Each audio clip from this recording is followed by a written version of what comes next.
President ఒక్క prime minister 5 సంవత్సరాల్లో చంద్రబాబు నాయుడు గారు తేగలిగారా? 5 సంవత్సరాల్లో చంద్రబాబు నాయుడు గారు తేలప్పుడు జగన్ పవన్ ఏం చేస్తారు? 100 రెట్లు ఎక్కువ చంద్రబాబు నాయుడు. ఆయనే ఫెయిల్ అయిపోయాడు కంప్లీట్గా.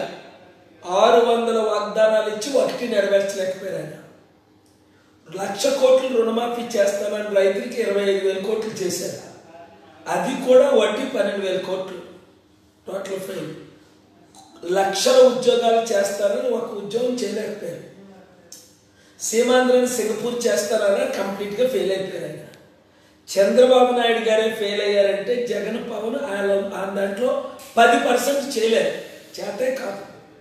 చంద్రబాబు నాయుడు గారి కంటే 100 రెట్లు 1000 రెట్లు ఎక్కువ నేను చేయగలను. ఎందుకంటే 200 దేశాల్లో నాకున్న పరిచయాలు. ఇప్పటి వరకు 100 మంది బిలియనీర్లని, కుబేర్లని, ప్రెసిడెంట్ని, ప్రైమ్ మినిస్టర్ని మన ఆంధ్ర తీసుకొచ్చాను, తెలంగాణ తీసుకొచ్చాను, చెన్నై తీసుకొచ్చాను, బొంబాయి తీసుకొచ్చాను. ప్రపంచం అంతా తెలుసు నాకు పరిచయాలు. నాకున్న గౌరవాన్ని బట్టి వాళ్ళు వస్తారు. 3.5 లక్షల కోట్లు డొనేట్ చేశాను. అర్థమైందా? మీరు ఇంకా మీ ఊర్లో ఉన్న యాస్పిరెంట్ని రీచ్ అవ్వండి. తెలుగుదేశం పార్టీ, వైసీపీ, వైఎస్ఆర్సీపీ, పవన్ పార్టీలో గొడవలుగా ఉన్నవారు, టికెట్లు రానివారు అందరినీ ఏకం చేద్దాం. రేపు ఉదయం 10-11 గంటలకు మీరు వచ్చేయండి విజయవాడ ఐలాపురం హోటల్కి. మా కోర్ కమిటీ బిషప్ గోవింద్ శీలన్ని కలవండి. ఇంకెవరిని కలిసినా విలువ లేదు.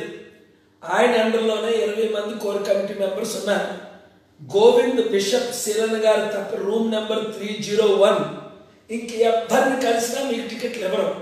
ఆయన మా పార్టీ జనరల్ సెక్రటరీ, నేను ప్రెసిడెంట్. మీరు అందరికీ చెప్పి యాస్పిరెంట్లు తీసుకొని రండి. మన కోఆర్డినేటర్లు కూడా ఇంతవరకు 2,500 మంది అప్లై చేశారు ఎమ్మెల్యే, ఎంపీ టికెట్లకి.